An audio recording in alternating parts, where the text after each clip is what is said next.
Hello everyone, हम class 7th science NCERT को study कर रहे हैं और आज के इस वीडियो में हम इस बुक का चैप्टर नंबर 2 जिसका टाइटल है प्राणियों में पोषण, इसके बारे में डिस्कस करेंगे। तो चलो स्टार्ट करते हैं। इस बुक का चैप्टर नंबर 1 जो है वो हमें ये बताता है कि पेड़ पौधे प्रकाश संश्लेषण की क्रिया के द्वारा अपने भोजन का निर्माण स्वयं करते हैं और पेड़ पौधों में ये प्रकाश संश्लेषण की जो प्रक्रिया है काफ़ी विशिष्ट प्रक्रिया है और प्रकाश संश्लेषण अगर ना हो पेड़ पौधों में तो उसका क्या रिजल्ट रहेगा ये भी हमने चैप्टर नंबर 1 में डिस्कस कर लिया। तो चैप्टर नंबर 2 को इसी बेसिक फैक्ट्स के साथ में स्टार्ट कर दिया कि पेड़ पौधे प्रकाश संश्लेषण के द्वारा अपना भोजन स्वयं बना सकते हैं, लेकिन प्राणियों में मीन्स जंतुओं में ऐसा नहीं होता है। वो अपने भोजन के लिए प्रत्यक्ष और परोक्ष रूप से पेड़ पौधों पर निर्भर करते हैं। कुछ प्राणी जो हैं वो सीधे ही पेड़ पौधों का भक्षण करते हैं भोजन के लिए और कुछ प्राणी जो हैं वो उन जंतुओं को अपना आहार बनाते हैं जो पेड़ पौधों को खाते हैं। लेकिन कुछ जंतु ऐसे भी होते हैं जो पेड़ पौधों और जंतु दोनों को खाते हैं, जिनको हम सर्वाहारी के नाम से जानते हैं। और ये सारी बातें आप क्लास 6th की जो एनसीईआरटी है उसमें जाकर के देख सकते हो। अब ये भोजन की क्यों आवश्यकता होती है, पोषण की क्यों आवश्यकता होती है हर सजीव को, तो इसके बारे में हम पहले भी देख चुके हैं कि मानव सहित सभी जीवों को वृद्धि करने के लिए, शरीर को स्वस्थ और गतिशील बनाए रखने के लिए खाद्य पदार्थों की आवश्यकता होती है। अब प्राणियों में जो पोषण होता है, मतलब जो भोजन लेने की प्रक्रिया, फिर उनको अवशोषण की प्रक्रिया, इन सब में क्या क्या चीजें आती हैं, तो प्राणियों के पोषण में पोषक तत्वों की आवश्यकता, आहार के अंतर्ग्रहण मतलब भोजन ग्रहण करने की विधि और शरीर में फिर इसके उपयोग की विधि, ये सारी चीजें प्राणियों के पोषण में आती हैं। अब ये तो हम क्लास 6 में पढ़ चुके हैं कि जो भोजन होता है उसके अलग अलग घटक होते हैं। क्लास 7th के चैप्टर नंबर 1 में भी हमने डिस्कस किया कि भोजन के अलग अलग घटक होते हैं जिनका नाम होता है कार्बोहाइड्रेट, प्रोटीन, वसा, विटामिन, खनिज, लवण। ये हम पढ़ चुके हैं। अब क्या होता है कि जैसे आपने खाना खाया, मान लो आपने रोटी खाई, गेहूं की बनी हुई रोटी खाई। अब ये चीजें जो हैं वो एक तरीके से जटिल जो हैं वो संगठक है। अब हमारा जो शरीर है वो गेहूं की रोटी को वैसे के वैसे तो एब्जॉर्ब कर नहीं सकता। तो क्या होता है, पोषण की प्रक्रिया में क्या होता है कि जो भी हमने जटिल पदार्थ को कंज्यूम किया है, ये तो हमने देखा रोटी के बेसिस पर, लेकिन अगर हम देखें पोषक तत्वों के बेसिस पर, तो अगर हमने कार्बोहाइड्रेट को जटिल पदार्थों के रूप में एब्जॉर्ब किया, उसको ग्रहण किया, तो उन जटिल पदार्थों को हमारा शरीर जो है वो वैसे के वैसे एब्जॉर्ब नहीं कर सकता, अवशोषित नहीं कर सकता। तो क्या होता है, हमारे शरीर में उन जटिल पदार्थों को सरल पदार्थों में बदला जाता है ताकि हम उसका उपयोग कर सकें। और ये जो प्रोसीजर होता है जटिल खाद्य पदार्थों को सरल खाद्य पदार्थों में जो परिवर्तित करने की जो प्रक्रिया होती है उसको हम बोलते हैं टूटना या विखंडन, और इस प्रक्रम को हम बोलते हैं पाचन। जैसे आपने खाना खाया, खाना खाने के बाद में आप बोलते हो कि डाइजेशन हो गया, डाइजेस्ट हो गया खाना। तो डाइजेस्ट होने का मतलब ये है कि जो भी हमने खाना खाया उसमें जो जटिल पदार्थ थे उनको सरल पदार्थों में हमारे शरीर के अंदर जो भी प्रोसीजर है, जो भी एक तरीके से आहार नली, आमाशय, इन सभी का काम यही होता है कि जिन जटिल पदार्थों को हमने लिया है उनको सरल पदार्थों में बदला जाए ताकि हमारा शरीर जो है उसका उपयोग कर सके। अब हम डिस्कस करेंगे कि खाद्य अंतर्ग्रहण की मतलब खाना खाने की जो विधियां हैं वो अलग अलग जंतुओं में अलग अलग पाई जाती हैं। मेनली इस चैप्टर में मानव के बारे में और जो अलग अलग जंतु हैं, कुछ जंतुओं के यहाँ पर एग्जाम्पल भी दिए जाएंगे। जैसे कि सबसे पहले अगर हम देखें तो मधुमक्खी या फिर मरमर पक्षी जो होता है, जिसको हम हमिंग बर्ड भी बोलते हैं, ये पौधों का मकरंद चूसते हैं। मकरंद मतलब जो रस होता है फूलों का, उसको चूसते हैं। मानव एवं कुछ अन्य जंतुओं में जो शिशु होते हैं वो माँ का दूध पीते हैं। अजगर जैसे सर्प वंश के प्राणी अपने शिकार को समूचा ही निगल जाते हैं और कुछ जलीय प्राणी अपने आसपास पानी में तैरते हुए खाद्य कणों को छानकर उसका भक्षण करते हैं। ये हमने देखा कि जंतुओं में खाद्य अंतर्ग्रहण की जो है वो अलग अलग विधियां पाई जाती हैं। तो सबसे पहले यहाँ पर एक एग्जाम्पल दे रखा है और इम्पोर्टेंट है। जो स्टारफिश होती है, जिसको हम तारा मछली के नाम से जानते हैं, तारा मछली अपना जो भोजन है वो कैल्शियम कार्बोनेट के कठोर कवच वाले जंतुओं को अपना आहार बनाती है। इसमें क्या करेगी, तारा मछली जो है वो सबसे पहले कवच खोलने के बाद में अपने मुख से अपना आमाशय बाहर निकालती है और फिर जंतु के, जिसको अपना आहार बना रही है, उसके कोमल भागों को खाती है। उसके बाद में आमाशय वापस शरीर में चला जाता है और फिर वहां पर जाकर के आहार का धीरे धीरे पचना शुरू होता है। तो ये हर जंतुओं के, कुछ इंपॉर्टेंट जंतुओं के यहाँ पर एग्जाम्पल दे रखे, वो आपको पता होना चाहिए। तो स्टारफिश का जो एग्जाम्पल है वो किस तरीके से यहाँ पर अपना भोजन खाती है। मानव के बारे में अगर हम बात करें तो ये मानव की मानव पाचन तंत्र है, यहाँ से मुख से स्टार्ट है और गुदा वाला जो एरिया है वहां तक ये पूरा का पूरा मानव पाचन तंत्र है। अब इसके बारे में एक एक बेसिक फैक्ट्स हम डिस्कस करेंगे। सबसे पहले आप इस इमेज को आप व्यू कर लीजिए कि किस तरीके से कहाँ पर क्या चीजें लोकेटेड है। तो मानव जो है वो अपने मुख द्वारा भोजन का अंतर्ग्रहण करते हैं। सभी खाते हैं, मुंह से अपना भोजन हम लेते हैं, उसके बाद में इसे पचाते हैं और फिर इसका उपयोग करते हैं। आहार का जो बिना पचा भाग होता है उसको आप फ्लश आउट कर देते हैं। ओके, अब यहाँ पर बताया गया है कि भोजन जो है वो किस तरीके से शरीर के अलग अलग अंगों से गुजरता है और उसमें क्या क्या वहां पर परिवर्तन देखने को मिलते हैं। तो भोजन एक सतत नली से गुजरता है, मतलब मुख से और गुदा द्वार जो है वहां तक ये कंप्लीट एक आहार नली है हमारे यहाँ पर। ओके, तो इसको अलग अलग भागों में बांटा जाता है, जैसे कि मुख गुहिका, ग्रास नली या ग्रासिका, आमाशय, क्षुद्रांत्र मतलब छोटी आंत्र, बृहदांत्र मतलब बड़ी आंत्र जो मलाशय से जुड़ी होती है, मलद्वार अथवा गुदा। इसमें क्या होता है कि शरीर के जो अलग अलग अंग हैं वो अलग अलग भाग का निर्माण करते हैं, अलग अलग वहां पर कुछ अलग अलग रसायनों का निर्माण होता है और वो हमारे भोजन को पचाने में इम्पोर्टेंट रोल प्ले करते हैं।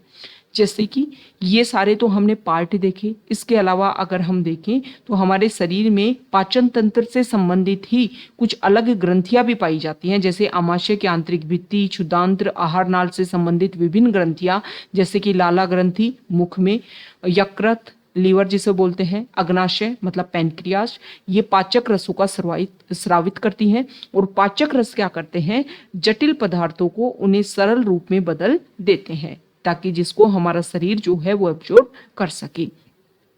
तो अगर हम बात करें कि पाचन तंत्र क्या है, तो हमारे शरीर में जो आहार नाल है और उससे संबंधित जो ग्रंथियां हैं ये दोनों मिलकर के मानव के पाचन तंत्र का निर्माण करते हैं। सबसे पहले बात करेंगे मुख या फिर मुख गुहिका की। तो भोजन का अंतर्ग्रहण मुख द्वारा किया जाता है मानव में। आहार को अंदर लेने की जो क्रिया है उसको बोलते हैं अंतर्ग्रहण। उसके बाद में अगर हम देखें तो हमारे मुख में पाए जाते हैं दांत। दांत क्या करते हैं, पीसने का काम करते हैं। दांतों की व्यवस्था इस तरीके से है, यहाँ पर आप सभी को पता है कि निचले जबड़े और ऊपरी वाले जबड़े में मिला करके 32 दांत होते हैं। तो यहाँ पर नीचे के जबड़े के 16 दांत आप मान लीजिए। इनको अगर आप इस तरीके से डिवाइड करो तो यहाँ पर सबसे पहले स्टार्टिंग की जो दो दांत हैं बीच में से वो होते हैं कृंतक, जिनको हम कृंतक के नाम से जानते हैं। फिर जो नेक्स्ट 3rd नंबर का जो दांत होता है वो होता है रदनक। फिर नेक्स्ट जो 2 जो दांत होते हैं 4th और 5th नंबर का, उसको बोलते हैं अग्र चवर्णक। और लास्ट के 3 दांत जो होते हैं उसको बोलते हैं चवर्णक। सेम इसी तरीके से यहाँ पर भी ये प्रोसीजर जो है वो रिपीट होता है। तो आपको ध्यान में होने चाहिए कि दांतों की जो क्रम व्यवस्था है वो किस तरीके से है। दांत क्या होते हैं, हमारे जो मसूड़े होते हैं उनमें जमे होते हैं, मतलब जो गर्ती का जो सॉकेट होते हैं उसमें धसे होते हैं। दांतों की आकृति भी भिन्न भिन्न होती है और इनके कार्य भी भिन्न भिन्न होते हैं, मतलब सभी दांत जो हैं उनकी आकृति सेम नहीं होती है। ये आप खुद भी फील कर सकते हो, अपने माउथ में एक तरीके से टच करके देखिए तो आपको पता लग जाएगा कि जो हमारे टीथ हैं उनकी अलग अलग स्ट्रक्चर और अलग अलग उनका वर्क होता है।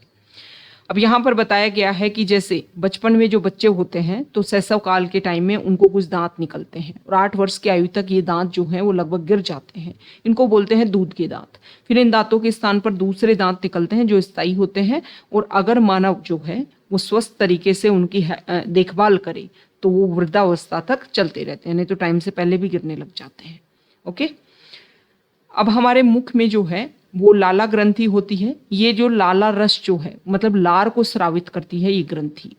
अब इस रस का ये जो लार जो है वो हमारे भोजन में मिलता है। जब हमने मुंह में भोजन को लिया उसके बाद में लार उसमें मिली तो उसका क्या रिजल्ट निकल करके आता है। तो देखो, हमारी जो जीभ होती है उसके बारे में भी यहाँ पर बताया हुआ है कि जीभ एक मांसल पेशी के रूप में है और जो पीछे की ओर मुख गुहिका के अधर तल से जुड़ी होती है और इसका अग्र भाग जो है वो स्वतंत्र होता है, जो किसी भी दिशा में मुड़ सकता है।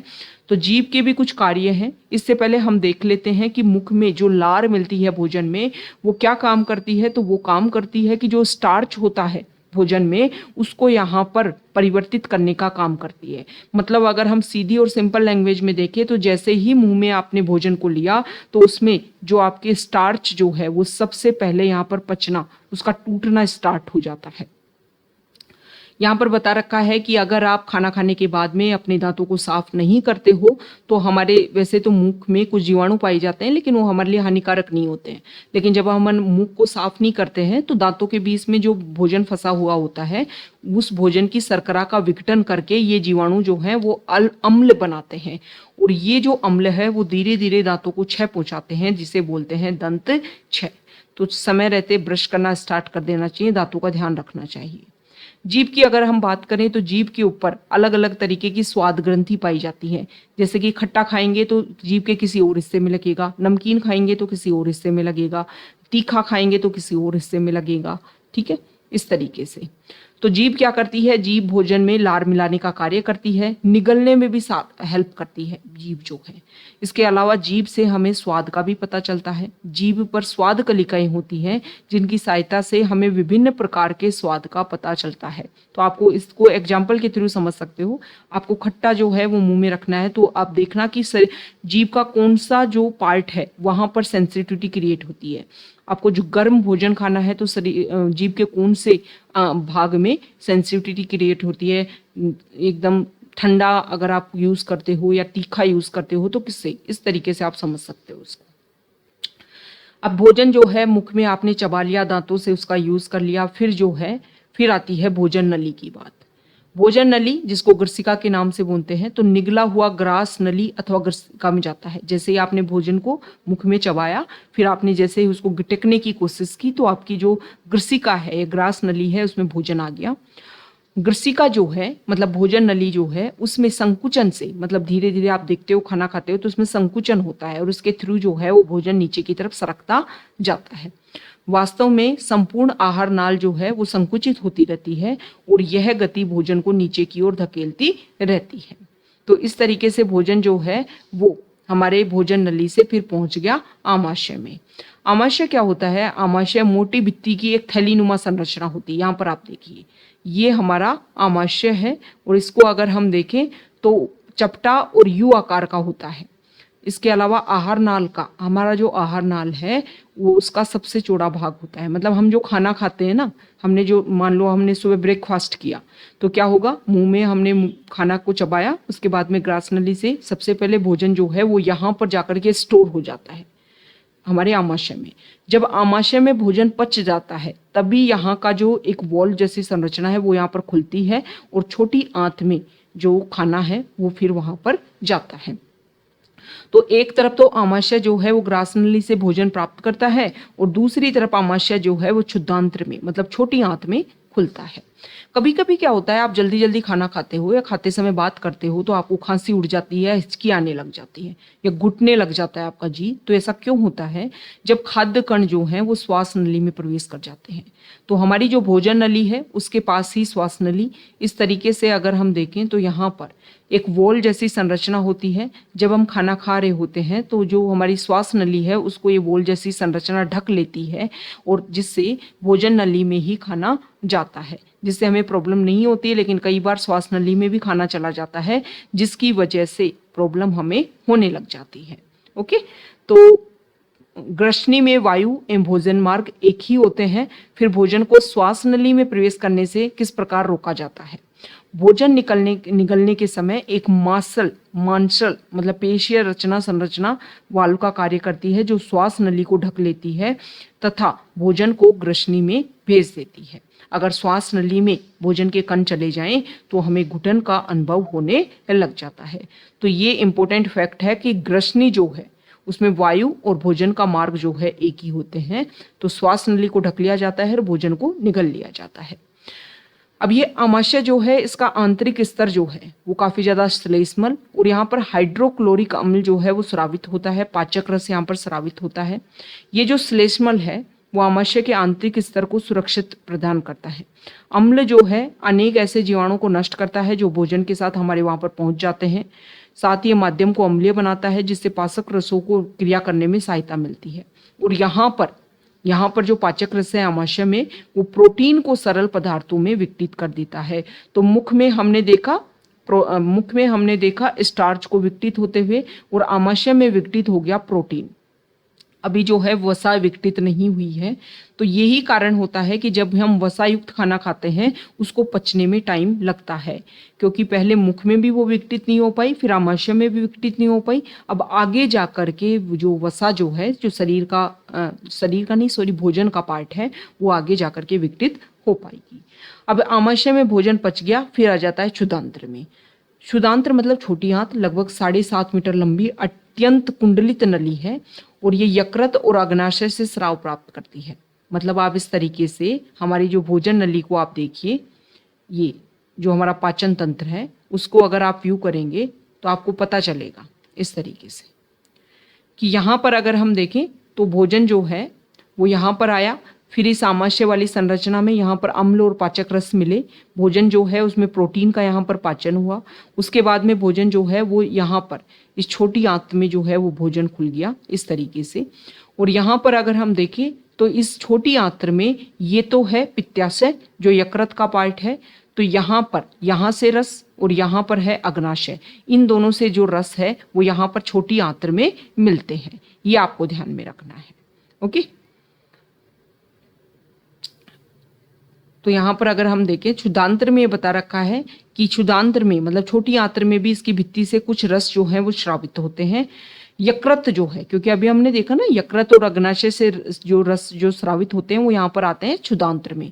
तो यकृत गहरे लाल भूरे रंग की ग्रंथि है जो उदर के पेट के ऊपरी भाग में दाहिनी ओर अवस्थित होती है। शरीर की सबसे बड़ी ग्रंथि, इंपॉर्टेंट फैक्ट है। और ये पित्त रस स्रावित करती है जो एक थैली में संग्रहित होता है जिसे पित्ताशय बोलते हैं। पित्त रस जो है वो वसा के पाचन में महत्वपूर्ण भूमिका निभाता है। तो अब आप देखो कि पित्त रस जो है वो कहाँ जाकर के भोजन में मिल पाया, वो मिल पाया जब छोटी आंत में भोजन आ जाता है। मतलब वसायुक्त अगर आप खाना खाते हो तो उसको पचने में बहुत टाइम लगता है, इसका रीजन ये है। अग्नाशय की अगर हम बात करें तो अग्नाशय हल्के पीले रंग की बड़ी ग्रंथि है जो आमाशय के ठीक नीचे स्थित होती है। इससे अग्नाशयिक रस कार्बोहाइड्रेट एवं प्रोटीन पर क्रिया करता है। मतलब यहाँ से जो रस निकलता है ना वो कार्बोहाइड्रेट और प्रोटीन पर क्रिया करता है और इसको उनके सरल रूप में परिवर्तित कर देता है। आंशिक रूप से पचा भोजन अब क्षुदांत्र के निचले भाग में पहुंचता है जहां आंत्र रस पाचन क्रिया को पूर्ण कर देता है। मतलब थोड़ा थोड़ा भोजन जो है, जैसे कि अगर हम बात करें शर्करा जो है स्टार्च जो है वो मुख में परिवर्तित हो गया छोटे रूपों में, फिर जो है आमाशय में प्रोटीन का थोड़ा सा पाचन हो गया, फिर कुछ पचा हुआ भाग जो है मतलब मैक्सिमम जो भोजन है वो पच गया, छोटे सरल पदार्थों में इसको तोड़ दिया गया, फिर वो आता है छोटी आंत में। छोटी आंत में यकृत से और अग्नाशय से रस इसमें मिलते हैं और यहाँ पर वसा का जो है वो एक तरीके से वसा जो है वो भी सरल पदार्थों में परिवर्तित हो जाता है। ओके, तो यहाँ पर अगर हम बात करें तो वसा के ऊपर कौन काम करता है, तो पित्त रस जो निकलता है यकृत से वो वसा को सरल पदार्थों में तोड़ने में हेल्प करता है। अग्नाशय जो है जो शरीर के भोजन के कुछ भाग जैसे कुछ कार्बोहाइड्रेट प्रोटीन बच गए उनको परिवर्तित करने में और उनको तोड़ने में, उनको पाचन करने में महत्वपूर्ण रोल निभाता है। फिर आंत्र रस मिल जाता है और आंत्र रस जो है वो भोजन का पूर्ण पाचन क्रिया कंप्लीट कर देता है। कार्बोहाइड्रेट सरल शर्करा जैसे कि ग्लूकोज में परिवर्तित हो जाते हैं। वसा जो है वसा अम्ल एवं ग्लिसरोल में, प्रोटीन जो है वो एमिनो अम्ल में परिवर्तित हो जाती है। अब यहाँ पर बताया गया है कि हमें आमाशय के बारे में कैसे पता चला।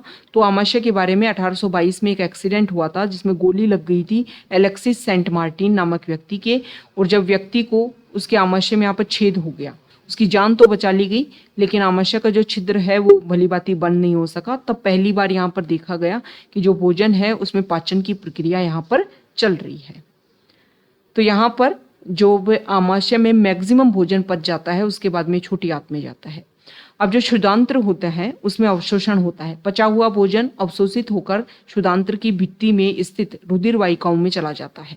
मतलब जो छोटी आंत्र है वहां पर पाचन की प्रक्रिया कंप्लीट होती है। पचा हुआ भोजन क्या होता है कि जैसे इस तरीके से छोटी आंत फैली हुई है, तो छोटी आंत जो है वो इस तरीके से फैली हुई है। अंगुली के समान जो संरचनाएं हैं वो यहाँ पर रहती हैं, जिसको बोलते हैं उभार या फिर दीर्घरोम या फिर रसांकुर। ये जो रसांकुर है वो पचे हुए भोजन को एक तरीके से अवशोषित करने के लिए अपना जो एरिया है उसको बढ़ा देते हैं, मतलब तल को बढ़ा देते हैं।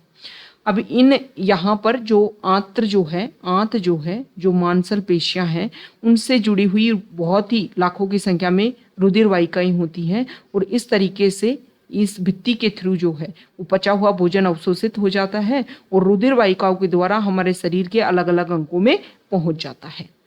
अवशोषित पदार्थों का स्थानांतरण रुधिर वाहिकाओं द्वारा शरीर के विभिन्न भागों तक होता है, जहां उनका उपयोग जटिल पदार्थों को बनाने में किया जाता है। मतलब पहले जटिल पदार्थ हमने खाए, उसको थोड़ा सरल पदार्थों में खून के थ्रू जो है वो छोटी आंत में उसका अवशोषण हो गया और फिर उन जगहों पर पहुंचा दिया गया जहां दोबारा से उनको जटिल पदार्थों में बनाया जाए। ये जो प्रक्रम है इसको बोलते हैं स्वांगीकरण। कोशिकाओं में उपस्थित ग्लूकोज का विघटन ऑक्सीजन की सहायता से कार्बन डाइऑक्साइड और जल में हो जाता है और ऊर्जा मुक्त होती है। भोजन का वह भाग जिसका पाचन नहीं हो पाता और अवशोषण नहीं होता उसको बड़ी आंत में भेज दिया जाता है। बड़ी आंत जो है वो छोटी आंत की अपेक्षा थोड़ी चौड़ी और छोटी होती है, लगभग 1.5 मीटर लंबी होती है। इसका मुख्य कार्य जो भोजन बचा हुआ है, जो एक तरीके से लगभग सब कुछ उसमें से अवशोषित कर लिया गया, तो बचे हुए भोजन में से, बचे हुए पार्ट में से, भोजन के में से जल और कुछ लवणों का अवशोषण बड़ी आंत में किया जाता है। उसके बाद में अपचित जो भोजन है वो मलाशय में चला जाता है और फिर आप जो है मनुष्य जो है उसको फ्लश आउट कर देता है। ओके, जिसको हम निष्कासन बोलते हैं। यहाँ पर बता रखा है कि कभी कभी मानवों में दस्त जैसी समस्या, लूज मोशन जैसे इशू देखने को मिलते हैं। इसका रीजन ये होता है कि बहुत बार हम खाना संक्रमित, खाद्य विषाक्तता और अपच के कारण इशू होते हैं। तो डॉक्टर के जाने से पहले क्या करना चाहिए, पानी को उबाल करके उसको ठंडा करके उसमें 1 चुटकी नमक और चीनी घोल करके पिला देना चाहिए, जिसको ORS बोलते हैं, क्योंकि इससे शरीर में लवण और जल की कमी हो जाती है लूज मोशन होने की वजह से, जिससे रोगी की डेथ भी हो सकती है। तो इसको सहजता से नहीं टालना चाहिए, इसके ऊपर फोकस करना चाहिए। ओके, तो जब भी लूज मोशन जैसे इशू हो, पानी को उबाल करके ठंडा करके 1 चुटकी नमक, 1 चुटकी उसमें डाली चीनी, घोल करके उसको पिला दिया। ये लवण और जल की जो कमी हुई है उसको मेंटेन करता है। अब ये मानवों के बारे में तो हमने पढ़ लिया। अब हम पढ़ते हैं कि जो जानवर वो खाना खाते हैं, जिसमें स्पेसिफिक जो घास खाने वाले जानवर हैं उनमें पाचन कैसे होता है। तो गाय, भैंस और घास खाने वाले शाकाहारी जंतुओं को तो आपने देखा होगा, वो क्या करते हैं, पहले तो फटाफट खाना खा लेते हैं, उसके बाद में कुछ समय बाद में दोबारा से खाने को निकाल करके बहुत देर तक उसको चबाते हैं। तो यहाँ पर बताया गया है कि घास को जल्दी जल्दी निगल करके आमाशय के एक भाग में वो भंडारित कर लेते हैं और इस भाग को रूमेन बोला जाता है, मतलब प्रथम आमाशय। जो रूमिनेंट में आमाशय 4 भागों में, मतलब ऐसे जानवर जो घास खाते हैं उनको बोलते हैं रूमिनेंट। इनमें आमाशय 4 भागों में बटा होता है। रूमेन जो पहला आमाशय होता है उसमें भोजन का आंशिक पाचन होता है, जिसे जुगाल कहते हैं, परंतु बाद में जंतु जो है इसके छोटे छोटे पिंडकों के थ्रू मुंह में लाता है, फिर उसे देर तक चबाता है। इस प्रक्रम को रोमंथन बोलते हैं। ऐसे जंतु रूमिनेंट या रोमंथी कहलाते हैं। घास में सेल्यूलोज की प्रचुरता होती है, जो एक प्रकार का कार्बोहाइड्रेट है। बहुत से जंतु और मानव जो है वो सेल्यूलोज का पाचन नहीं कर पाते हैं। तो रूमिनेंट जो होती है उनमें छोटी आंत और बड़ी आंत के बीच में एक थैलीनुमा बड़ी संरचना होती है, जिसे बोलते हैं अंधनाल। मतलब जो जानवर घास खाते हैं उनमें ये संरचना होती है। भोजन के सेल्यूलोज का पाचन यहाँ पर कुछ जीवाणुओं द्वारा किया जाता है, जो मनुष्य के आहार नाल में उपस्थित नहीं होते। इसीलिए घास अगर हम खाएं तो उसका पाचन हमारी बॉडी में नहीं हो पाएगा, क्योंकि ये जो जीवाणु है वो हमारी आहार नाल में प्रेजेंट नहीं है, जो सेल्यूलोज का पाचन करते हैं। नेक्स्ट अगर हम देखें तो अमीबा जो है वो एक कोशिकीय जीव है। एक कोशिकीय मतलब एक कोशिका से उनका शरीर बना होता है। अमीबा की कोशिका में एक झिल्ली होती है, एक गोल सघन केंद्रक और कोशिका द्रव में बुलबुले के समान अनेक धानियां होती हैं। अमीबा जो है वो निरंतर अपनी प्रकृति जो आकृति है उसको बदलता रहता है। एक से अधिक अंगुली के समान प्रवृत्ति निकालता रहता है गति करने के लिए, जिन्हें बोलते हैं पादाप या फिर कृत्रिम पांव, जो इन्हें गति देने और भोजन पकड़ने में सहायता करते हैं। अमीबा कुछ जीवों का आहार करता है। जब उसे भोजन का आभास होता है तो खाद्य कण के चारों ओर अपने पादाव विकसित कर लेता है। इस तरीके से अपने आप को बढ़ा करके इसको कवर कर लेता है और फिर उसे निगल लेता है।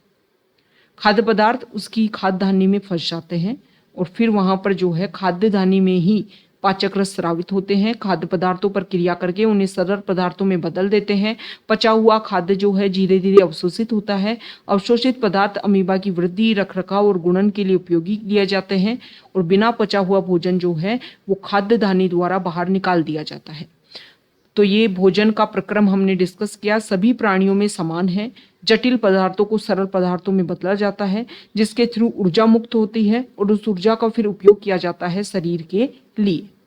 कुछ इंपॉर्टेंट समरी है इस चैप्टर की। तो सबसे पहले तो हमने इस चैप्टर में ये देखा कि जंतु पोषण में अलग अलग व्यवस्थाएं हैं। जंतु पोषण में पोषक आवश्यकताएं, भोजन अंतर्ग्रहण की विधियां और शरीर में इसका उपयोग जो है वो सम्मिलित है। यहाँ मानव के बारे में बता रखा है, जो सब कुछ हमने डिस्कस कर लिया है कि कहाँ से क्या रस जो है वो स्रावित होता है। जहाँ पर जो है वो कार्बोहाइड्रेट का, ये इंपॉर्टेंट है, ये आप ध्यान में रखो कि जो अभी हमने डिस्कस किया ना कि मंड जैसे कार्बोहाइड्रेट का पाचन मुख में ही प्रारंभ हो जाता है। प्रोटीन का पाचन जो है वो आमाशय में प्रारंभ होता है और यकृत द्वारा स्रावित पित्त अग्नाशय से अग्नाशयिक स्राव द्वारा क्षुद्रांत्र भित्ति द्वारा स्रावित पाचक रस का क्रिया से भोजन के सभी घटकों का पाचन क्षुद्रांत्र में कंप्लीट हो जाता है। जल और कुछ लवण जो है वो बड़ी आंत्र में अवशोषित होते हैं। अवशोषित पदार्थ शरीर के विभिन्न भागों पर स्थानांतरित कर दिए जाते हैं और बिना पचा हुआ जो पदार्थ है वो अपशिष्ट के रूप में होता है, उसको हम फ्लश आउट कर देते हैं। यहाँ पर बता रखे हैं कि वो जानवर जो घास खाते हैं उनको बोलते हैं रोमंथी। ये तेजी से खाने को निगल लेते हैं, फिर छोटे छोटे पिंडकों में वापस मुंह में लाते हैं, उनको बहुत देर तक चबाते हैं। इनके आहार नाल में सेल्यूलोज को पचाने वाले जीवाणु होते हैं जो मानव में नहीं पाए जाते हैं। इसीलिए सेल्यूलोज को इंसान और बहुत सारे जंतु जो हैं वो पचा नहीं पाते हैं। तो ये चैप्टर नंबर 2। अगर आप यहाँ तक आए हैं, वीडियो आपको अच्छा लगा है तो प्लीज़ वीडियो को लाइक कर दीजिए, शेयर कर दीजिए और चैनल को सब्सक्राइब कर दीजिए। Okay, thank you.